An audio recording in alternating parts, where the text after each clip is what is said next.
Hey guys, welcome back to Contest Prep University. I'm Joe Klemczewski with Adam Atkinson, episode 2 in our series on the psychological demands of contest prep. And it may seem strange, Adam, for me to pull out the physiology of change that we're going through, but you just can't underestimate how much the psych and the phys are intertwined just inseparably. And so one of the things I like to do with my clients is let them know with blood sugar being a little bit lower, and that's sometimes good. Glucose clearing is improving. You're literally getting healthier as you lose weight, even in a prep. You've got the pressure of just not having the margin for error. You're going to be sticking to your plan, different levels of flexibility, of course, but there is that ticking clock, the date on the calendar. You're serious, you're investing a lot into this.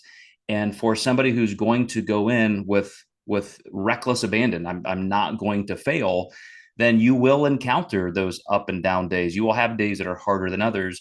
And you have to be ready to interpret that physiological demand, that physiological stress and voice in your head, and understand, okay, is this something that I just need to kind of work through, or do I need a change in my plan? And these are the things that I'm sure you love to talk to your clients about. Please tell me what you're feeling. Please give me some of that subjective information, because that represents real data that we need to interpret and perhaps base some changes on. Yeah, and you don't want to run a client's life into the ground. And I think we've both seen where, I had a client where she had a high functioning job and she started struggling.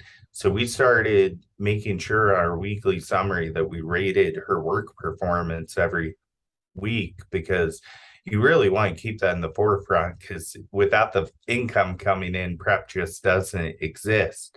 So, with that being said, I think that that's really important to focus on, you know, where all your energy is divided, and you can only divide up your energy so much. There's also a hormonal component that you're going to feel different about a lot of things, whether it be your spouse, your job.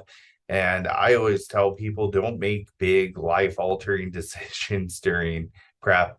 I actually just had this last week where my client was like, my job is horrible. She's 4 weeks out and she's like, I think I'm going to put my notice in.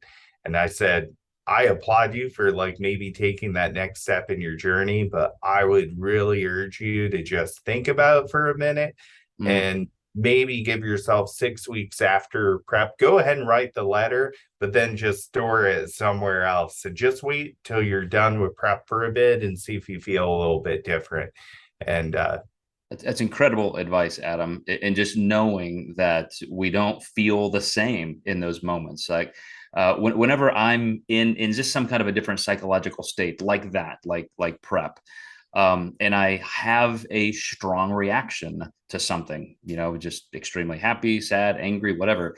I always do make myself assess, is that because of the context I'm in, or is this okay? And it does make me think of that advice. Yeah, I'm just, hey, you don't have to make that decision now. Sleep on it, kind of reset your brain.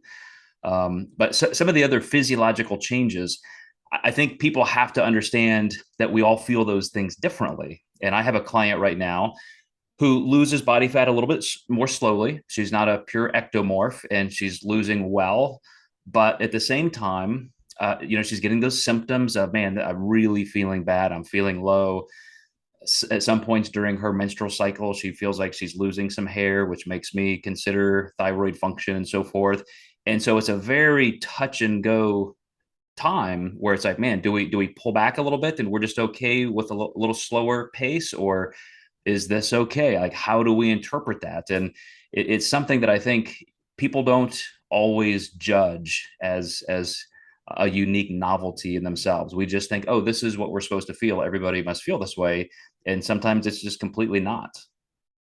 yeah, recently I've had a client really struggle with dizziness, and we've checked everything, iron, vitamin D and B, and all of her markers look good. Glucose is hanging in a good spot. And I think her ability to handle prep is a little less than others. But one thing we did that was interesting is we noticed a lot of the up down motions, like deadlifts, bent over rows, squats, were triggering the dizziness. So we just took those out of her programming, and that seemed to really help.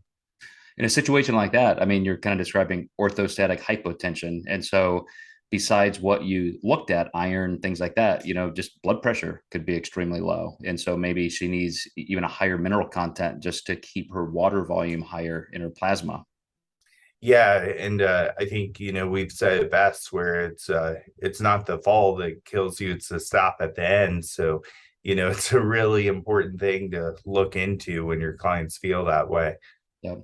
All right, guys. Well, again, the physiological stress that you feel and all kinds of adaptive change does add to the psychological demand. So keep that in mind. And it's something to always monitor for your own safety. But we will see you next time in episode 3 in Contest Prep University.